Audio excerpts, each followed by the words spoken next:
ಮಗನಾಗಿದ್ದೆ, ಇವಾಗ ಮಗಳಾಗಿದ್ದೇನೆ. ತುಂಬಾ ನೋವಾದಂತಹ ದಿನ ಯಾವುದು? ಚಾಲೆಂಜ್ ಕೊಡ್ತಾ ಇದ್ದೀನಿ, ಅಕ್ಸೆಪ್ಟ್ ಮಾಡ್ತೀರಾ? ನಿಮ್ಮ ಜೀವನದಲ್ಲಿ ತುಂಬಾ ಖುಷಿಯಾದಂತಹ ದಿನ ಯಾವುದು? ಅದು ಗೊತ್ತಾ ನಿಮಗೆ? ಅಂದ್ರೆ ತುಂಬಾ ಮಂದಿ ಹೇಳ್ತಾರಲ್ಲ, ಈ ತರ ಆಗೋದು ಒಂದು ಶಾಪ. ಒಂದಿಷ್ಟು ನಿಮ್ಮ ಜೀವನದ ಸ್ಟೋರಿ ಹೇಳಿದ್ರಿ, ನೀವು ಬದಲಾದ್ರಿ, ತಂದೆ ತಾಯಿ ಬಂದ್ರಿ, ಊರಿಗೆ ಇಲ್ಲಿ ಮಂಗಳೂರಿಗೆ ಬಂದ್ರು, ಇದೆಲ್ಲ ಆಯ್ತು. ಅದರ ನಂತರ ಒಂದಷ್ಟು ನೀವು ಸಾಧನೆಯನ್ನು ಮಾಡ್ತಾ ಇದ್ದೀರಾ. ಗೌರವ ಡಾಕ್ಟರೇಟ್ ಪದವಿ ಸಿಕ್ಕಿತ್ತು. ಸೊ ಹೇಗೆ ಇದೆಲ್ಲ ಆಯ್ತು? ಎಲ್ಲಿಂದ ಬಂತು? ಜಿಮ್ ಟ್ರೈನರ್ ಮಂಗಳಮುಖಿಯಲ್ಲಿ ಫಸ್ಟ್ ಟೈಮ್ ಯಾರು ನಿಜವಾಗಿ ಅನಿ ಮಂಗಳೂರು ಯಾರು? ಈಗ ಎಷ್ಟು ವರ್ಷ ಆಯ್ತು ಮನೆಗೆ ಹೋಗಿ? ಲಿಂಗ ಪರಿವರ್ತನೆ ಎಲ್ಲಿ ಮಾಡ್ತೀರಾ ನೀವು?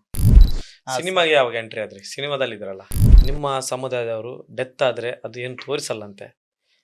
ಹೌದಾ? ಅದು ಏನು ವಿಷಯ? ಅದು ಈ ಮಂಗಳಮುಖಿ ಅವರು ಸತ್ತಾಗ ಅದ್ರ ಡೆಡ್ ಬಾಡಿಯನ್ನು ಯಾರಾದ್ರೂ ನೋಡಿದ್ರೆ ಅವ್ರಿಗೂ ಆ ತರದ ಮಕ್ಕಳು ಹುಡ್ತಾರೆ.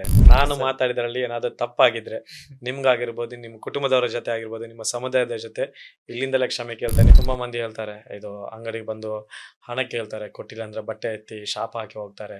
ಈಗ ನಿಮ್ಮಲ್ಲಿ ಆ ಒಂದು ಬಿಸ್ನೆಸ್ ನಿಮ್ಮಲ್ಲಿ ಇದು ಏನು, ಅಂಗಡಿ ಹೋಗಿ ಕಲೆಕ್ಷನ್ ಮಾಡ್ಕೊಳ್ತಾರೆ, ಇನ್ನೊಂದು ಸೆಕ್ಸ್ ವರ್ಕ್.